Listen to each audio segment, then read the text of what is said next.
9 years for the library board, and the arts while I decided I wanted to spend. Yeah, I wanted to focus more on, Yes.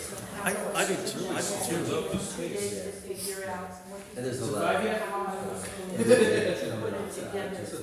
Counting. It really does justice to the space better than a lot of them because what it does, it's a nice well, use of one space. poetry, but I'm also staying on the library here at the Flower Beds. That's probably like your I view. just realized, you know, Probably not done.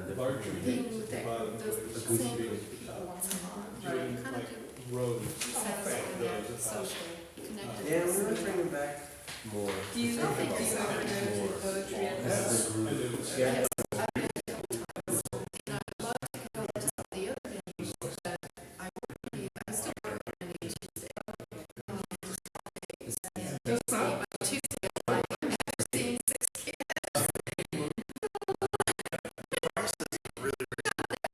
It's just Oh, yeah.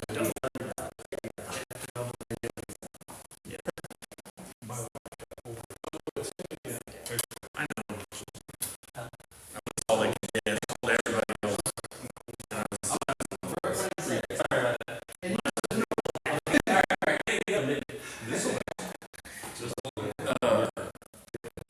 Okay.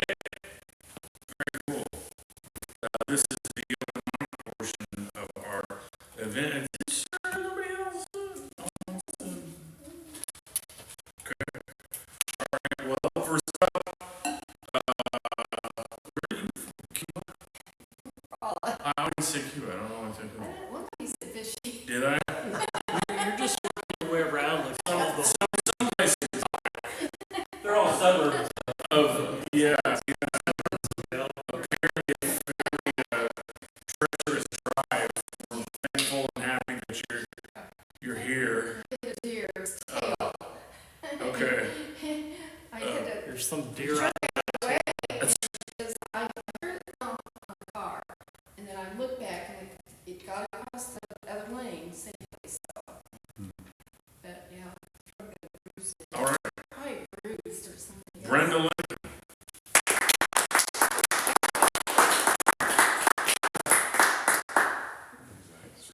Well, in 2003, my dad was diagnosed with lymphoma. He had a large tumor in his liver.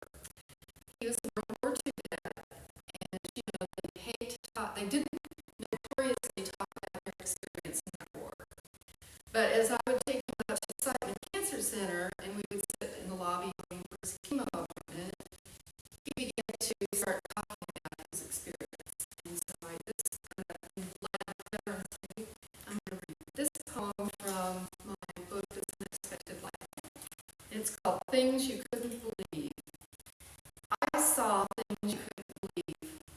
Dead horses, tanks, trucks, and wagons broken down the road. This Frenchman found a plane in 44 and he flew out. We saw planes all over 24 hours a day. We slept in foxholes, ate C rations, ate K rations, we ate out cans and lived on the ground. We never had it too bad. We were under pattern and he was on the move.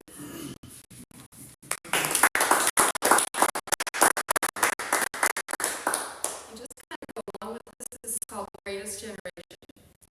I doubt my father ever drank a latte. Computers were the size of a small room. Old Spice, pencil shavings, and here's Johnny. He did own a microwave, but I never saw him use it. No crocheted Afghans or cushiony toilet seats.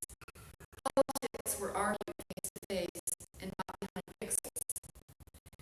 Senior trips to the city, tomatoes, newspapers, and crippled hands at Thrift Golf Club. My father took his coffee black.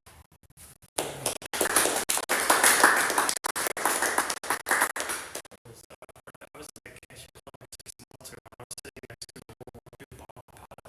Who was 101 years old. Wow. And he was getting better than I was. He was doing okay. 101. Wow.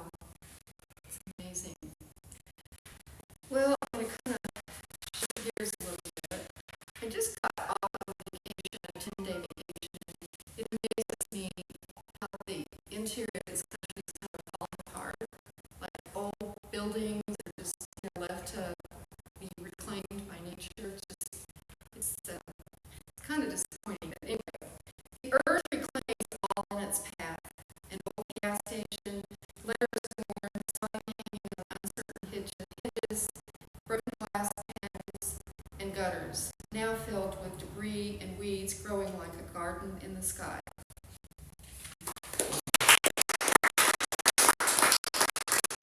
Really shift gears and say it goes along. It's called Monkey Face Boy. Born in 1904, hidden away at Lamp Mansion in the attic of the third floor. He had a few toys chained up at his say, a family with a very dark history.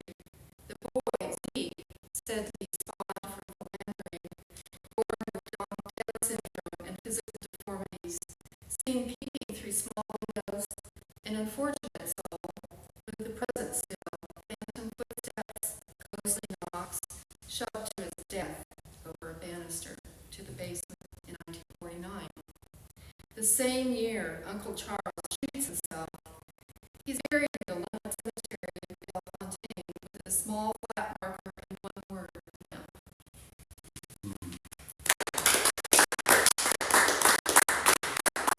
I actually read it at Bellefontaine Cemetery.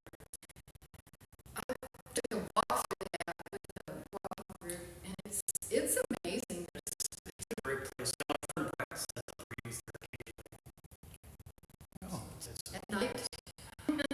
Sometimes. All right, I think I'm just going to do one more. From depths that never sink, and particles sift together, emotions that spark and blink the physics of feelings and communication and the unspoken word, catching nuances and clues so subtle we are more aware than obvious, more in tune than clear, reading signals that are yet to be cataloged, yet to be discovered.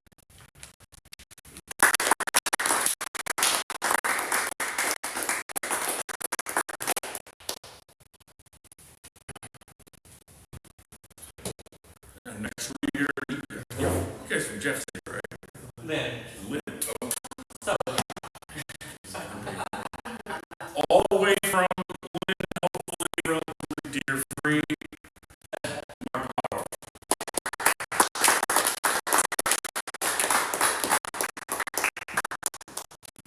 I'm going to start reading somebody else's poem.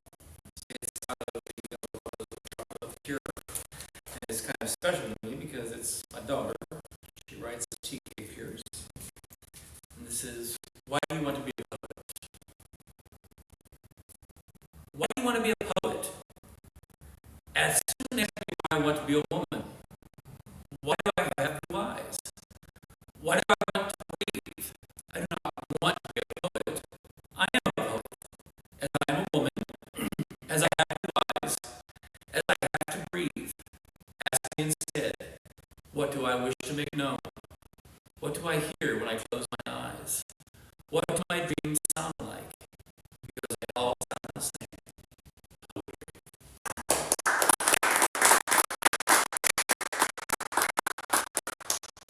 While we're here, we read it go along also. And so I would read Gumbo Therapy, which is my poem to that group. We gather each month in this house, friends drawn together by our words and our love words, and we listen and encourage and learn from those who come from so many places to share our deepest loves and fears and dreams. For this man of words, so enlightened and some, oh so silly, it is the time to find my center, to know I am at another home, to feel the warmth of those who know the power and the solace of a well-turned phrase. Each time I leave these walls, I am stronger. I am better. I am. So I will listen with all my being. I will let each one know they are cherished, and I will share my admiration for their willingness to share a small part of themselves with me.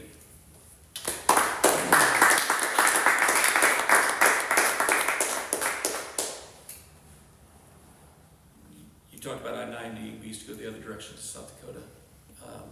But this was on I-29. This is entitled Closed. Stuckey's service station and restaurant in Little Sioux no longer serves breakfast, lunch, and dinner 24 hours a day. The doors are locked, the shades pulled, and weeds grow from the cracks around the gas pumps.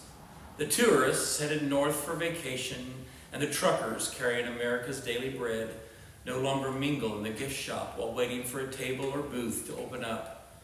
The aged, life-worn waitresses no longer feign interest in the stories carried from the corners of this land. Instead, the neon remains dark and dust covers the counter, serving only memories.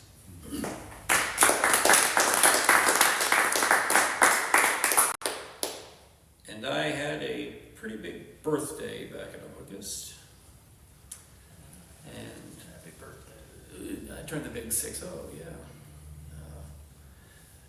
I didn't think I'd ever get there. That's the gist of this poem. On the eve of my 60th birthday. It is 1 hour and 18 minutes until I turn 60 years old.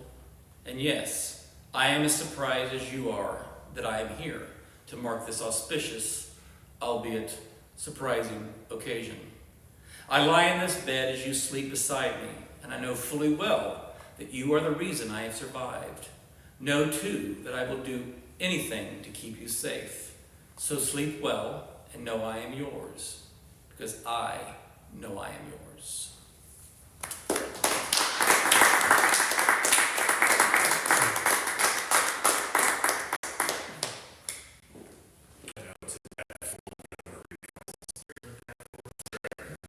Well, I got conscripted to do this, so.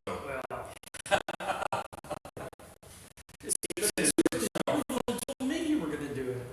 I don't recall that way. I've got a chapter from two key customs called Country Club Teeth and Wish No Luck, which I did steal from John, but I'm going to read a few really quick. I know some people are really minimalist homes and have different reactions to different people because it's over before it begins, sort of. So I'm just going to do them rapid fire and take them as you will. This is called Jelly Jar Moonshine. Blue moon shining through a jelly jar of moonshine. Mule kick, white dog, pop skull, whatever. This shit is going to hurt in the morning. They're also all either Tonka or Usuka Sakika form, which is arrangements of 5, 7, 5, 7, 7, or another 7. Creativity in action. It's called Nothing Left to Say. A day of ghosts and gray rain. You can't help but feel that there's really nothing left to say about anything that hasn't been deconstructed already. Long path to wisdom. Heart half empty, tank half full. Not a star in the sky. And the long path to wisdom is full of roundabouts, courts, and cul-de-sacs. Pickled eggs. Every town needs a gas station, a diner, a used bookstore, and an old man bar with pickled eggs and a game on. Any game. Does anybody else remember those? Jar of pickled eggs on the next to the pickled pig's feet. There was a bar that I used to occasionally drink at in Kansas City called D.B. Cooper's that would open at 6 a.m. And they had like the lunch special for years. I was never sure if it was a joke or not. It was a pickled egg, pickled pig and pig skin. Those pork rinds with hot sauce. I always suspected that you only ate it if you lost a bet. He said the poem should be part journal entry and classifieds ad, Sunday obituary, hostage letter, and tattered travelogue of a lonesome highwayman in hobo code. Ghosts of old billboards. The sad ghosts of old billboards haunt the two-lane highway of my mind, still trying to alert me to the things my life will continue to be incomplete without.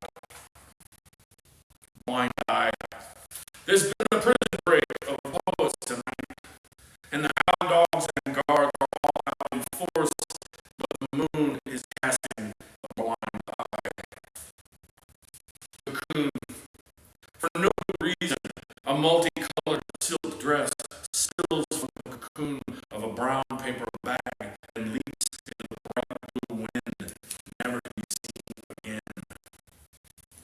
And the title poem, Country Club Teeth and Wishbone Luck.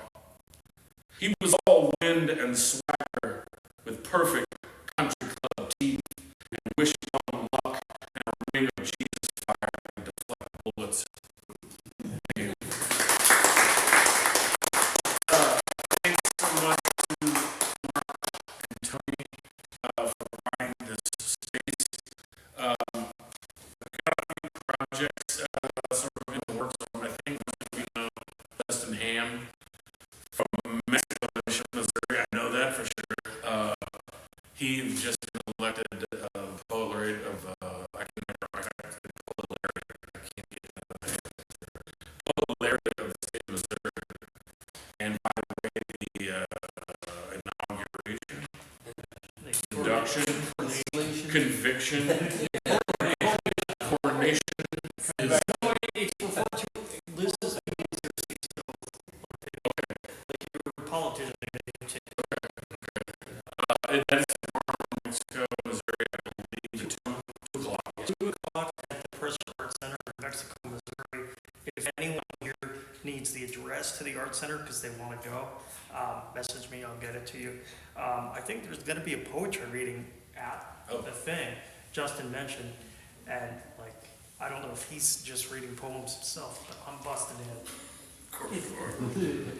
Justin is working on some projects with us, one of them being the long waylaid moon poetry anthology that if any of you haven't contributed yet, please send me something. And we're also got a plan for a giant tome of Missouri-wide poets that we want to try to get out within his term of 2 years, I believe. Yeah. So you guys all might think about, keep that in the back of your mind as well. And I'm gonna have Mark come up and say a few things as well. Baseball. Oh yeah. I think most of you are probably familiar with the project he started a few years ago, where he got poets nationwide to be part of a collection of baseball cards that he had made that looked like the old. I'm just a little disappointed they didn't come with like that really brittle pink bubble, but otherwise they're really cool. And they've got like people's stats and stuff sort of on the back and everything. And he's, I think, into his 3rd collection of those things. Fourth? 4th or 5th, yeah. Good Lord. Well, another project, I think it's going to be the big grand finale for his term, is another, what I like to call bullet-stopping tomes of poetry nationwide, of baseball poetry. So keep that on the back burner. Unfortunately, you don't get in just because you had a baseball card. These poems are going to be in some way, loosely or very directly about baseball. So start cooking. Thank you. And Mark. Thank you, Ken, John, Brenda, Mark, and Jason for sharing your work today. And thank you, audience, for being here, because we know none of this happens without each one of us. We were just on break. We were outside. And we know it's the fall. And during that break, the wind is blowing hard. And that's the front for the winter that starts tomorrow. Yeah, he does. So, when I usually talk to you all about the winter, and then it'll be spring, when you're all at home, writing, continue to do it over winter. Reflection and Thanksgiving. That's what you'll be doing when you're writing over the winter, reflecting upon your experiences. But also, Thanksgiving. When I look around this room,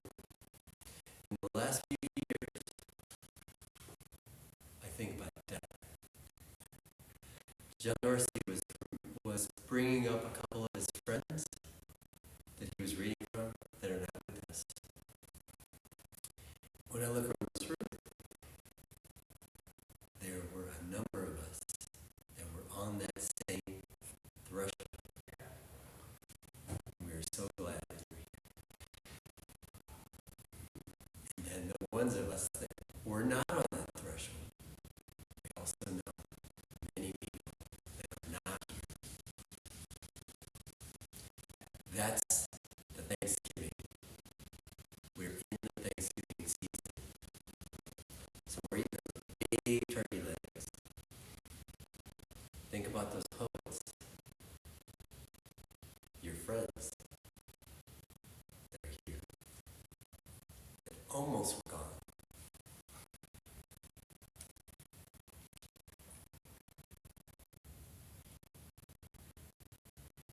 And then that'll take us into the new year. And like those old songs about the new year, and there was the old guy that was leaving us, the old year, and it was the baby that was bringing us into the new year. We will be into the new year, and the newness of all that in a few days. In a few days. Because our lives, there's none of the young ones in here. And our lives go fast. So just reflection and Thanksgiving. And I just want to leave you with that because there's a lot of poetry in there. Thank you all. Thank you all for being here and sharing. So you should go on.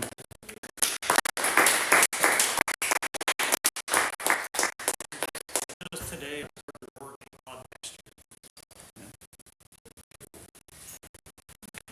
And tomorrow, Bonnie and I